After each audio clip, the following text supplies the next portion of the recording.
Bonjour, dans le cadre du mois de la francophonie, nous accueillons une autre entrevue inspirante qui va vous intéresser particulièrement, une femme franco-ontarienne, visionnaire et engagée.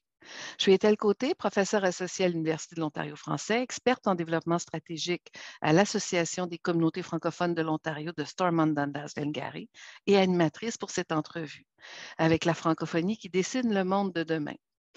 On a rêvé à cette série d'entrevues parce qu'il y a tellement de gens qu'on aimerait découvrir et faire découvrir à la francophonie, car leurs trajectoires sont extraordinaires et on profite du mois de la francophonie pour le faire. Aujourd'hui, notre invitée, c'est Diane Adam. Juste rapidement, je vais présenter aussi sa biographie, mais on va lui donner la parole pour qu'elle nous raconte. C'est le but des entrevues, de prendre le temps de raconter. Juste pour ta gouverne, Diane, et les gens qui écoutent, l'ACFO, c'est un organisme qui se veut rassembleur au sein de la francophonie dans la région de Stormont-Dundas-Glengarry, mais il y a des projets phares qui dépassent la région, qui sont provinciales, entre autres le concours LOL. On se sert de l'humour en français pour contrer l'insécurité linguistique, la construction identitaire des jeunes. Puis là, il y a des demandes ailleurs en francophonie, incluant au Québec. Donc, on continue à profiter et à faire profiter de ce savoir et cette connaissance. Ceci dit, on est impliqué dans plusieurs secteurs de l'activité. Puis avant de débuter notre conversation, je vais aussi reconnaître qu'on a le privilège d'être sur un territoire ancestral Mohawk, que nous voulons reconnaître aussi toutes les contributions des Autochtones du passé, du présent et du futur. En plus, étant donné que nous sommes toutes les deux en mode virtuel et sur des territoires respectifs, nous rendons hommage à tous les peuples autochtones à travers le Canada, Niawen. Diane Adam, tu es née à Castleman, en Ontario, dans l'Est. Tu as été commissaire canadienne aux langues officielles de 1999 à 2006. Puis on te reconnaît tous les efforts que tu as déployés pendant tellement d'années en francophonie, mais pour les langues officielles, pour le droit des femmes, pour les minorités linguistiques et l'éducation, assurément. On s'est croisés à la table féministe et on s'est recroisés sur plusieurs plateformes. On pourra en parler tout à l'heure. Tu es impliquée, entre autres, à la Fondation Elliott Trudeau, au ministère tu as été impliquée au ministère de la Formation professionnelle de l'enseignement supérieur, Collège universitaire de Glendon, Fondation franco-ontarienne, puis même à Cornwall, en consultant ton CV, tu as été présidente du réseau d'entraide pour elle, membre du comité consultatif des études et sciences humaines au Collège Saint-Laurent, impliquée comme vice-présidente à la Maison Baldwin Home, présidente de l'Académie psychologique de Cornwall, puis même sur l'Hôpital général de Cornwall. En plus d'être récipiendaire de 29 prix de distinction, il y a une école qui porte ton nom. Tu es présidente du conseil de gouvernance de l'Université de l'Ontario français, l'université qu'on est tellement de monde à l'avoir rêvé. Et à distance et très souvent aussi très près, on a porté l'université dans notre cœur et on l'a même manifesté. Et aujourd'hui, c'est réalisé. Donc, merci d'être là, Diane. Merci d'avoir accepté notre entrevue. Merci pour cette invitation. En fait, c'est un plaisir de retourner aux sources, parce que l'Est ontarien, ça demeure ma patrie, ça, je pourrais dire. Ben oui, les racines, elles restent toujours bien, bien prises. J'aimerais ça qu'on commence notre entretien. Tu as navigué dans plusieurs secteurs d'activité. Parle-nous de cette francophonie qui t'anime parce que, à quelque part, tu t'investis, tu t'engages, tu travailles, tu co-construis, tu développes, tu mets en œuvre, toujours dans cette francophonie. Parle-nous-en et comment tu la vois aujourd'hui, cette francophonie? En fait, c'est un parcours, c'est quasiment un voyage. Puis parfois, tu sais, je suis sans itinéraire. Je pense que j'ai davantage mon cœur que ma tête. Tu sais, les deux, bon, ma tête est au service de mon cœur, je pense que si j'avais à dire. Alors, quand on m'a amené des défis, puis Cornwall, je vais parler de ça, puisqu'on est dans la région de Stormont. Ça a été comme une première phase de ma vie. J'ai passé à peu près 7 ans comme psychologue clinicienne et Cornwall m'a offert vraiment du travail en milieu clinique. Et c'est là que j'ai eu, je dirais, mon coup de cœur féministe. Parce que j'ai vite réalisé que quand je rencontrais des personnes dans le cabinet pour des psychothérapies ou autres, j'avais beaucoup de femmes. Et puis les femmes avaient comme leur parcours de vie se ressemblait et leurs conditions de femmes contribuaient à beaucoup de leur détresse. Alors, j'ai dit, pas sûr qu'à travailler individuellement, je devrais continuer. Il faut que je réexamine mon approche, il faut que je réexamine même mon cadre théorique. Et c'est comme ça que je me suis beaucoup impliquée avec les femmes, et puis ça a évolué à travers le temps. Alors, c'est un peu comme ça le parcours de ma vie. Quoique l'éducation, la francophonie, comme la question très précise, bien, je suis francophone, née minoritaire. Je suis la première fille de 16 enfants qui est allée à l'université. Et j'ai vu que toutes les portes qui sont ouvertes à moi avec ça, alors que mes membres de famille, aussi intelligents, aussi brillants, qui ont très bien réussi, on s'entend, dans leur domaine respectif, surtout Collet Bleu, mais qui n'ont pas eu cette chance-là. Pour moi, c'est fondamental d'avoir accès.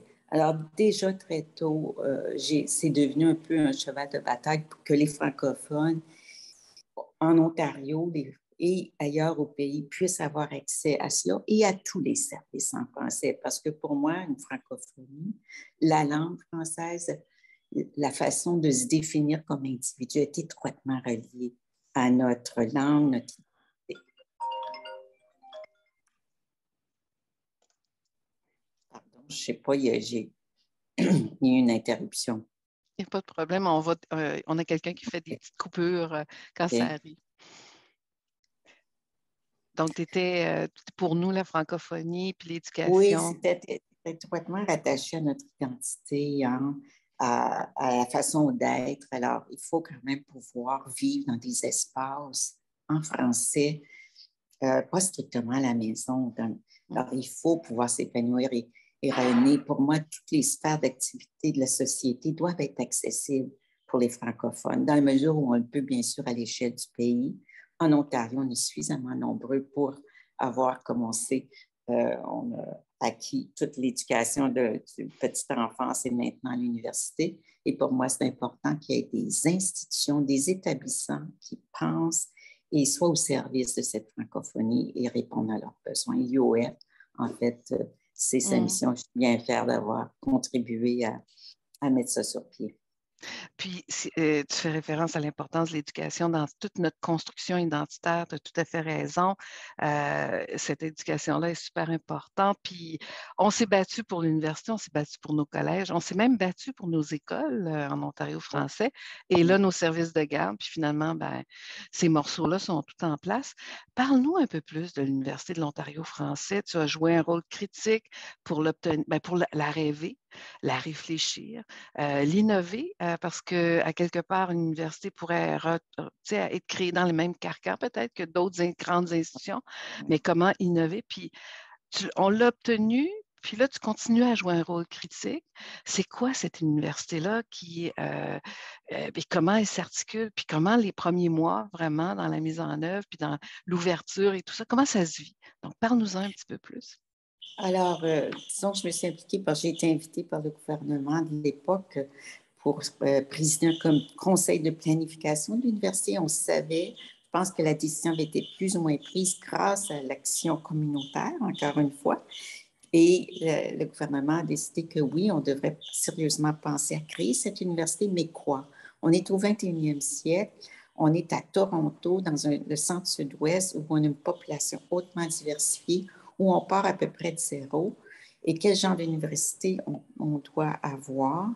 Et donc, on est environ 7 personnes qui se sont penchées là-dessus, qui ont épluché un tas de rapports, qu'il y a eu une étude faite par le gouvernement sur les besoins et aussi avec des budgets limités, on s'entend là.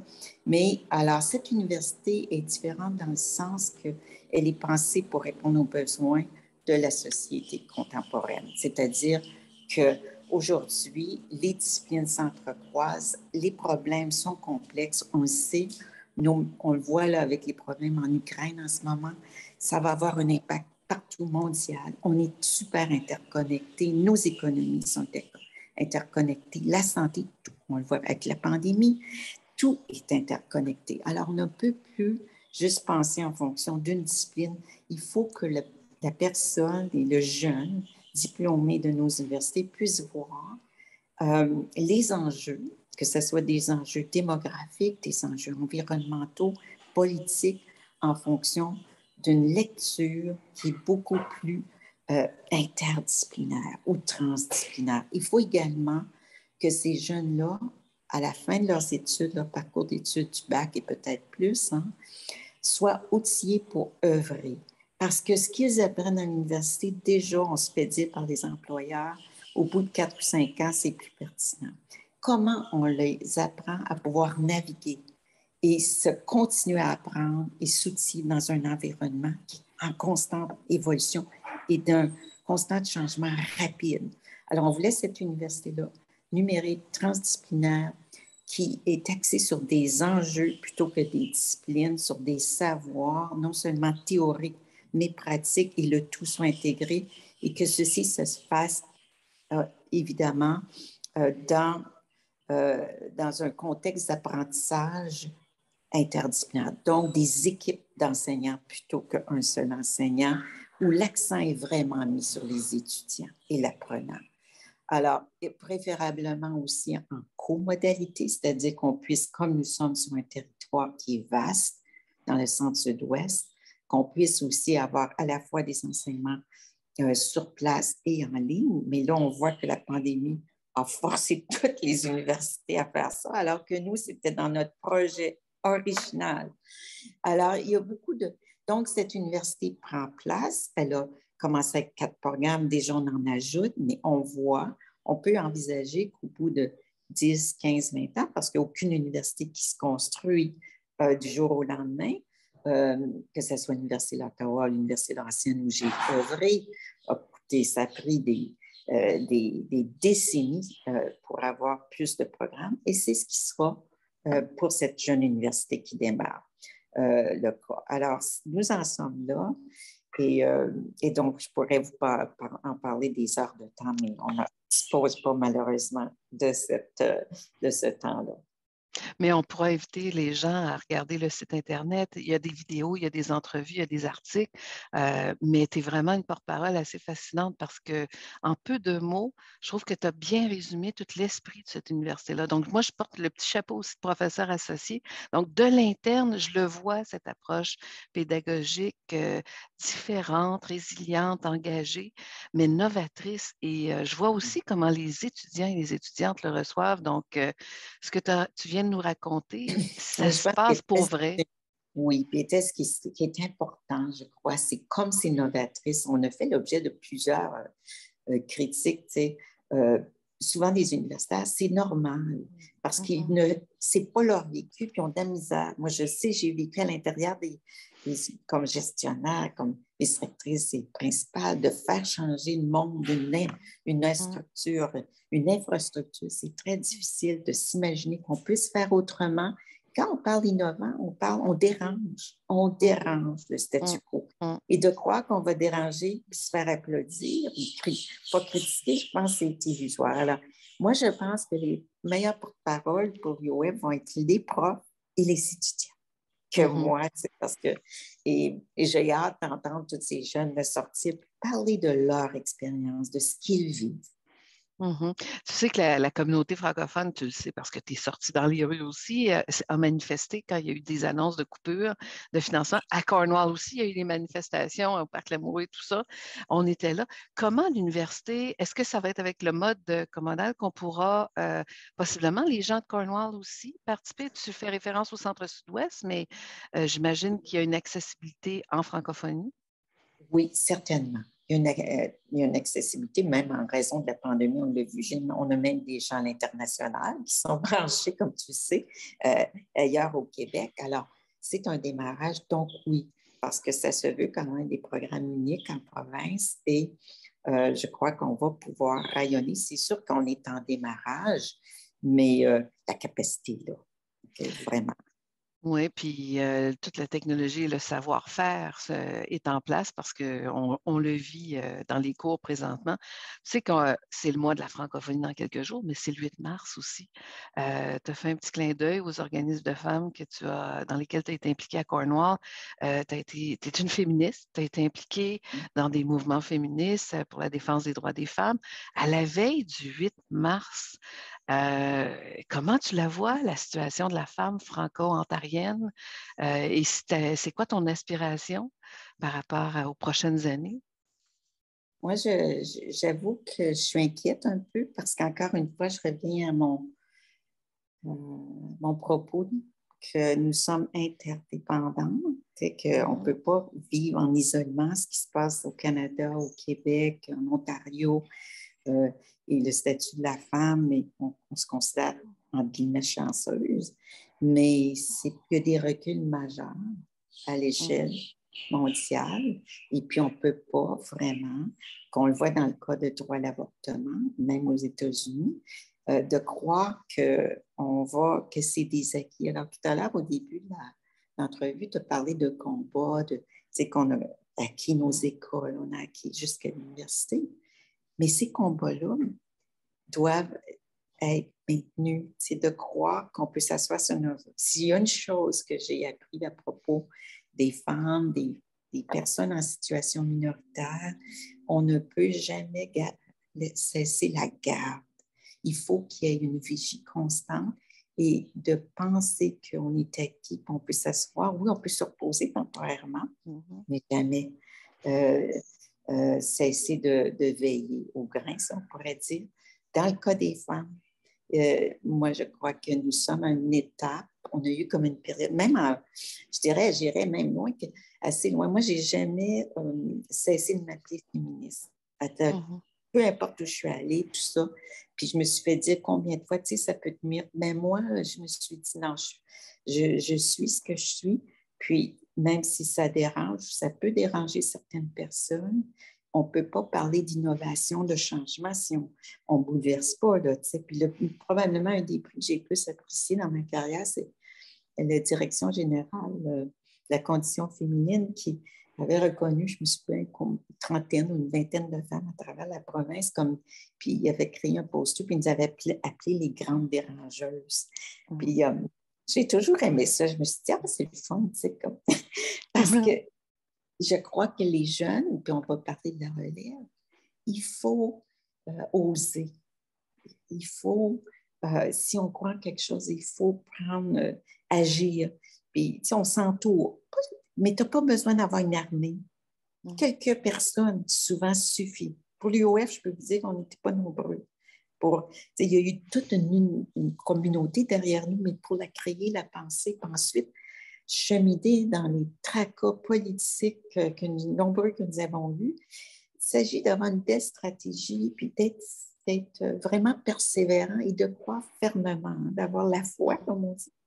Mais la persévérance, puis ne jamais lâcher, jamais, c'est de toujours se réinventer. Si ça ne marche pas ça, on va aller de cette façon-là.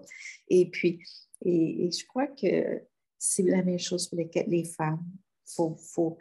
Il faut vraiment... Puis je pense que c'est un combat que les jeunes devront certains combats qu'ils devront refaire, qu'on a déjà fait, notre génération. Souvent, les jeunes me disent, quand ils entendent des petits bouts de nos histoires, de nos luttes, on devrait les raconter davantage. J'aimerais ça les connaître parce qu'ils ne savent pas. Tu sais, quand tu vas à l'école et tu n'as pas eu à te battre pour l'avoir, tu ne sais pas qu'il y a des gens qui se sont battus pour l'avoir. Puis la même chose pour l'université. Donc, on a peut-être aussi à travers un transfert de récits, de contes à passer à notre relève. Mais des jeunes qui rêvent de poursuivre leurs études postsecondaires, qu'est-ce que tu leur dirais?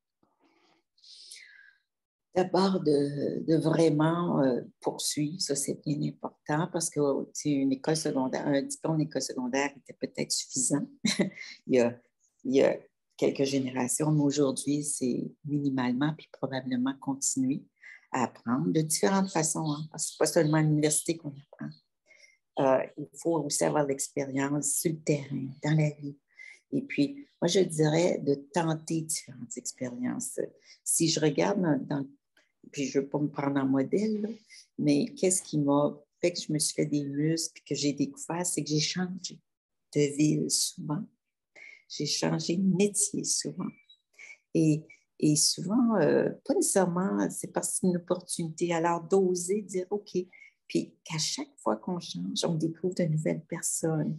On s'entoure de nouvelles personnes. Donc, on devient de plus en plus habile rapidement à saisir un environnement, à le comprendre, à s'insérer là-dedans et de faire une différence si c'est ce qu'on souhaite faire.